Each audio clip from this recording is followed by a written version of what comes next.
देखिए, बेहद दुर्भाग्यपूर्ण है। ऐसा करते शायद ही प्रदेश में किसी बहन बेटी के साथ हुआ जो हमारी बहन मनीषा के साथ हुआ है। और ये इस सरकार की सीरियसनेस इस मुद्दे पे दिखाती है।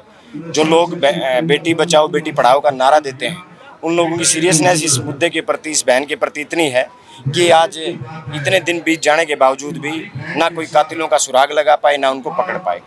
और प्रदेश में कानून व्यवस्था का तो दिवालियापन निकल चुका है। प्रदेश में हालात आज इतने खराब हैं, हर दिन 5 से ज़्यादा हत्याएं हो रही हैं। हर दिन अगर प्रतिदिन इन 9 महीने के रिकॉर्ड आप निकालोगे तो प्रतिदिन 10 से ज़्यादा हमारी बहन बेटियों के साथ बलात्कार हो रहा है। 50 से ज़्यादा अपहरण हो रहे हैं, 50 से ज़्यादा फिरौतियाँ मांगी जा रही हैं। इस प्रदेश के हालात ऐसे हैं। आप सुबह सुनोगे अखबार में कि जींद में किसी का मर्डर हो गया है। दोपहर दोपहर वाली जब रोटी खाओगे तो न्यू बेरा पाटा का बयानी में कोई मार दिया। और शाम होते होते कहीं गुड़गांव, कहीं फरीदाबाद से एक मर्डर की सूचना और आ जाएगी। ये हालात इस प्रदेश के हो चुके हैं। प्रदेश में ना पुलिस नाम की कोई चीज़ बची, ना कानून व्यवस्था के नाम की कोई चीज़ बची, और सरकार नाम की चीज़ तो प्रदेश में कोई है ही नहीं। मुख्यमंत्री दावा कर रहे हैं कि पुलिस को खुला हाथ दे रखा है और अपराधियों को 2 मिनट में ला देंगे। खुला हाथ तो मुख्यमंत्री के पास ही नहीं है। खुला हाथ तो मुख्यमंत्री जी के पास ही नहीं है। हरियाणा का जन जन बोलता है कि वो एक डमी मुख्यमंत्री है। और आज आप देख सकते हैं कि कितने खुले हाथ पुलिस के हैं। आज पुलिस के इतने खुले हाथ कर दिए कि पुलिस कार्रवाई करने से बच रही है। जब वो उस मनीषा के पिता कंप्लेंट कराने गए तो उसके पिता को कहा गया कि आप 2-3 दिन घर चले जाइए, 2 दिन बाद आपकी बेटी आ जाएगी। क्या ये पुलिस के खुले हाथ है? क्या ये प्रशासन की जिम्मेदारी है? इसी आम जनता के टैक्स से हर पुलिसकर्मी की, हर कर्मचारी की तनख्वाह जारी है। जब तक प्रदेश का मुखिया मजबूत नहीं होगा, जब तक प्रदेश का लॉ एंड ऑर्डर मजबूत नहीं होगा, तब तक कानून व्यवस्था में सुधार नहीं हो सकता। और कानून व्यवस्था में सुधार करने के लिए अगर आज सबसे बड़ी कोई ज़रूरत है तो इस प्रदेश सरकार को सीरियस लोगों के प्रति होने की ज़रूरत है। मेरी एक ही अपील है जनता से कि हमने बहुत भोग लिया। ये लोग वो लोग हैं जो सत्ता में बैठे हैं, जो बेटी बचाओ बेटी पढ़ाओ का नारा तो देते हैं, लेकिन आज तक ना इनके कभी खुद घर बेटी आई। जिस प्रधानमंत्री जी ने ये बेटी बचाओ बेटी पढ़ाओ का नारा दिया, वो तो खुद किसी दूसरे की बेटी को छोड़ के घर से भाग गए थे, अपनी पत्नी को छोड़ के भाग गए थे। और आज ये नारा केवल और केवल ये नारा इनके वोट लूटने का एकमात्र साधन था। मैं केवल जनता से एक बात कहना चाहूँगा, जो सरकार जात पात और धर्म के नाम पे वोट मांगे, ऐसी सरकार से हम कोई उम्मीद नहीं कर सकते।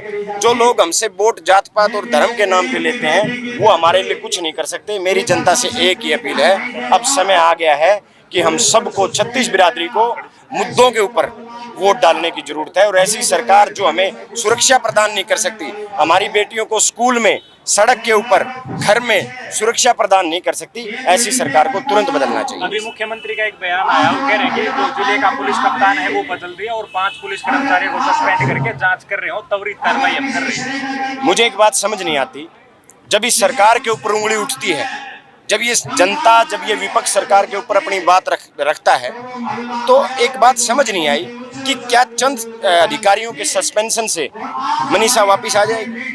क्या एसपी के ट्रांसफर से मनीषा वापस आ जाएगी? आप उनका सस्पेंशन कराओगे, 6 महीने बाद वो बहाल हो जाएंगे। जो लोग इसमें जिम्मेवार हैं, उनको कठोर से कठोर सजा मिले उन अधिकारियों को। और मैं तो एक बात और कहूँगा, ये जो हत्यारे हैं, इनकी गिरफ्तारी गिरफ्तारी का कोई वो नहीं है। इनको शूट ऑन द साइट करो, इनके साथ ऐसा व्यवहार किया जाए कि ताकि भविष्य में इस तरीके के जो लोग हैं, जो इस तरीके की नपुंसक हरकत करते हैं, इन व्यक्तियों में कानून के प्रति, सरकार के प्रति इतना डर होना चाहिए कि भविष्य में कोई भी किसी की भी बहन बेटी को हाथ लगाने से पहले 1 लाख बार सोचे। अब 5 दिन बीत गए हैं और मामले में अभी तक कोई नया मोड़ नहीं आया, कोई सुराग नहीं है। क्या लग रहा है, मतलब कार्रवाई से संतुष्ट है, नहीं है, क्या चल रहा है? जीरो है सब। जहाँ से शुरुआत हुई थी 5 दिन के बाद भी यहीं खड़े हैं। जीरो के पीछे क्या मंशा है? मंशा सरकार, कमजोर सरकार है। आज सरेआम किसी को भी उठा के धमकी दे दी जाती है, सरेआम किसी का भी बलात्कार कर दिया जाता है, सरेआम किसी का गला काट दिया जाता है, गोलियों से छलनी कर दिया जाता है। तो इसका केवल एक कारण है कि अपराधियों में खौफ खत्म हो चुका है, सरकार का भी, प्रशासन का भी और कानून का भी। और जब तक ये खौफ इनमें गुंडों में, अपराधियों में जब तक सरकार और कानून का खौफ नहीं होगा तब तक आप अपराध को कम नहीं कर सकते। डॉक्टर साहब, इतनी मनीषा को न्याय मिलेगा, दूसरा कांड हो जाएगा, तो समाप्ति कब होगी इन कांडों की? समाप्ति जब हम सब मिलके एक ऐसी सरकार बनाएंगे जो जिसके ऊपर जो लॉ एंड ऑर्डर को मजबूत रखे। एक ऐसी सरकार जब हम बनाएं जहां अपराधियों में उस सरकार के प्रति खौफ हो, जहां अपराधी अपराध करने से पहले थर थर कांपे, तब इसका खात्मा होगा, नहीं इसका खात्मा नहीं होगा। बीजेपी का कहना है विपक्ष नहीं करने देता हमें। सरकार, पुलिस प्रशासन, सब कुछ सरकार के हाथ में है। जो लोग खुद कुछ नहीं कर पा रहे। तो ये नारनौल से विधायक थे, जस्सी पेटवाड़ एमएलए थे, और यहाँ जो पंचायत चल रही है उस पंचायत में ये पहुंचे थे, और पंचायत में इन्होंने जो कुछ कहा है वो आपने सुना है। इसके बारे में आप लोग क्या सोचते हैं वो हमें कमेंट बॉक्स में जरूर लिखें। शुक्रिया।